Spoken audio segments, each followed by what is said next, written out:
It was a quiet afternoon when Barron Trump decided to step out alone, something he rarely did. Dressed in a simple hoodie and jeans, he wanted to feel normal for once, away from the shadow of his name and the expectations tied to it. He had his eyes on an old but well-maintained sports car he had seen listed online.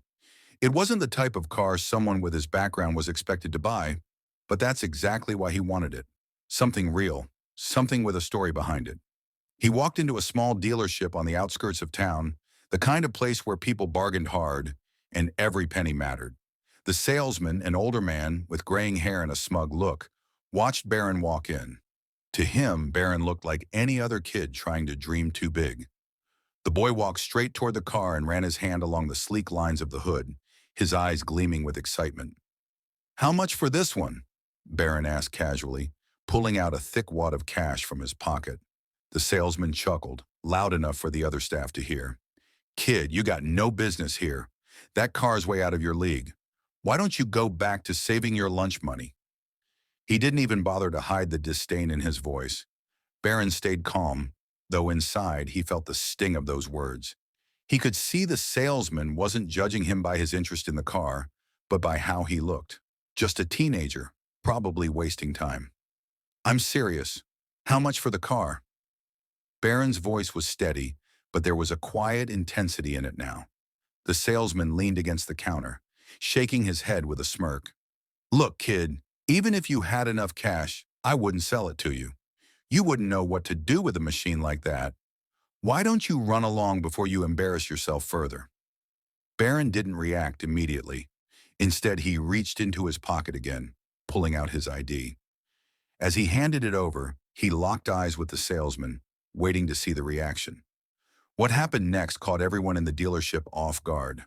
The salesman grabbed the ID without much interest, expecting it to be fake or belonging to someone else. But as soon as he glanced at the name, his smug grin froze. His eyes darted back and forth between Barron and the ID in disbelief. For a moment, he seemed unsure of what to say.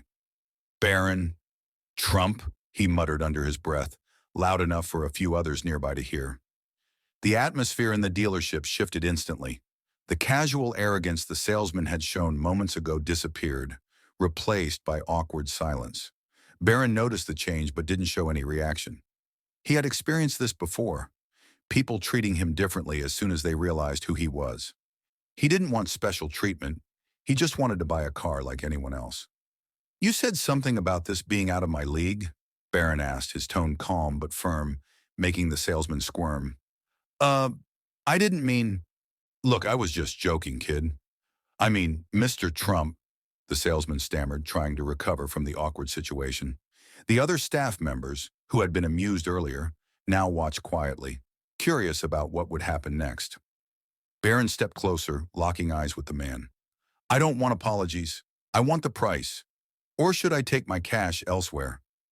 His words were simple, but the quiet authority in his voice made it clear he wasn't backing down. He didn't raise his voice, but the tension in the room was unmistakable. Before the salesman could respond, another employee, younger and clearly more aware of who Barron was, stepped forward nervously. "Sir, we can offer you a discount. We didn't realize who you were." Barron shook his head slightly. "I don't need discounts. I just want respect." His words carried weight, and the staff exchanged uneasy glances. Barron could feel their discomfort growing, but he didn't care. He wasn't trying to humiliate anyone. He was making a point. Respect shouldn't come from a name or wealth.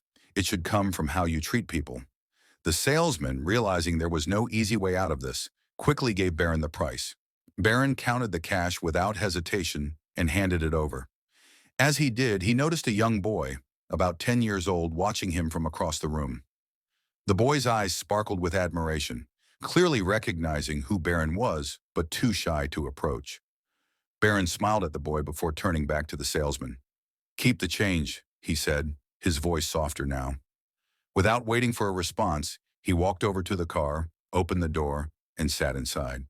The engine roared to life, drawing everyone's attention. As he drove out of the dealership, Barron thought about what had just happened. It wasn't about the car or the money. It was about standing up for himself without letting anger take over. A lesson he had learned from watching those around him make mistakes. He didn't know it, But the young boy watching him had just learned an important lesson too. As Barron drove through the quiet streets, he felt a sense of satisfaction, not because he had bought the car, but because he had handled the situation with calm and dignity. The smooth hum of the engine echoed his steady thoughts. It wasn't long before his phone buzzed. He glanced at it briefly and saw a message from one of his close friends. Heard about what happened at the dealership. You okay? News traveled fast, especially when it involved someone like Barron Trump. He didn't bother replying right away. Instead, he drove toward the nearby park, a place where he often came when he needed to clear his mind. As he parked the car and stepped out, he noticed the same young boy from the dealership sitting on a bench with an older woman who seemed to be his grandmother. Barron hesitated for a moment, wondering if he should approach or simply leave. But something about the boy's curious gaze pulled him forward. "Hey there," Barron said gently as he walked over. The boy's eyes widened in surprise, and he nudged his grandmother, whispering something excitedly. The elderly woman smiled warmly at Barron. "You're the young man from earlier," she said. "Thank you for being kind. That salesman needed a lesson in humility." Barron smiled back but kept his focus on the boy. "What's your name?" he asked. "Jake," the boy replied, his voice timid but eager. "That was really cool. What you did back there." Barron crouched down to the boy's level, speaking in a tone that was both friendly and serious. "You know, Jake, it's not always about showing off or proving people wrong. Sometimes it's about standing up for yourself the right way, without getting angry or being rude. Respect comes from how you treat others, no matter who they are." Jake nodded, absorbing every word. His grandmother watched quietly, clearly impressed by Barron's humility and wisdom. "My dad says people like you don't care about us regular folks," Jake added suddenly, his eyes showing a mix of confusion and hope. Barron paused, understanding the weight of those words. "Well, Jake, not everyone with money or a big name is like that. Some of us do care, but we have to prove it with our actions, not just words."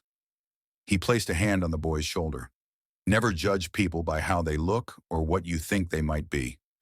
Give them a chance to show who they really are." The grandmother smiled, gratitude evident in her eyes. "It's rare to see someone your age with such wisdom. Thank you for that." Barron nodded politely. Before he could leave, Jake spoke up again. "One day, I want to be like you." Barron chuckled softly. "Be better than me, Jake. Always be better." With that, he stood up and gave the boy a light pat on the head before heading back to his car. As he drove away, Barron couldn't help but think about the boy's words. It was moments like these that made him realize the power of small actions. You never knew who was watching or how a simple act of respect could inspire someone to be better. He didn't want to be seen as a name or a symbol. He wanted to be someone who made a difference, quietly and meaningfully. What started as a simple errand to buy a car had turned into something much more profound, and Barron knew that lessons like these were what truly mattered. Barron continued driving, the city lights reflecting off the windshield as dusk settled in. He replayed the entire day in his mind, the judgment at the dealership, the way the young boy had looked up to him, and the quiet gratitude in the grandmother's eyes.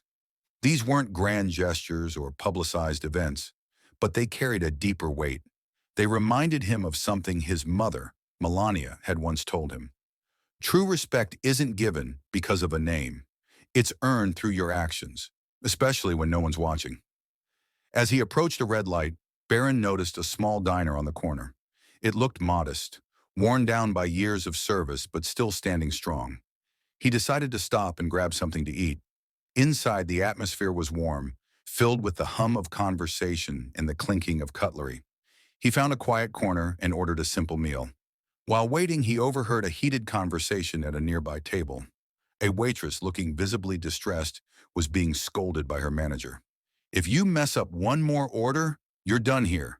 I don't care about your personal problems," the manager barked, his voice loud enough to draw attention. The waitress tried to hold back tears, apologizing softly as she hurried back to the counter. Barron watched silently, his heart stirring. He had seen this before. People being treated poorly because they were vulnerable. The situation reminded him of Jake's words earlier. "People like you don't care about us regular folks." It wasn't enough to say he cared. He had to show it. When the waitress came over with his order, she forced a smile despite the obvious strain on her face. "Here you go. Sorry for the wait," she said politely. Barron looked up at her and smiled warmly. "You're doing great. Don't let anyone tell you otherwise." His words were simple, but they carried genuine kindness. The waitress blinked, surprised by his sincerity. She muttered a soft, "Thank you," before walking away, her posture a little straighter now. Before leaving, Barron approached the counter and asked to speak to the manager. When the man appeared, still looking annoyed, Barron handed him a generous tip for the entire staff. "Use this to give everyone a bonus, and maybe show a little more respect. It goes a long way." The manager was too stunned to respond. Without waiting for a reply, Barron left the diner, knowing he had done what he could. It wasn't about making a scene or being a hero. It was about doing the right thing, quietly and meaningfully. As he got back into his car, Barron felt a sense of quiet fulfillment. Today had been full of unexpected moments, each one reinforcing the lesson he had learned long ago. Respect and kindness aren't privileges, they're choices. And those choices define who you are, far more than wealth or status ever could. Driving home, Barron knew he would face more situations like this in life, more moments where he'd have to prove himself beyond his name. But he welcomed them, knowing that every small action, every simple word of kindness, could spark something greater. He wasn't just living under the Trump legacy, he was building his own, one meaningful moment at a time. And somewhere in a little diner, a young waitress stood a bit taller, inspired by a quiet stranger's kindness. And in a modest home, a boy named Jake dreamed of being better, knowing that respect wasn't earned by a name, but by actions that truly mattered.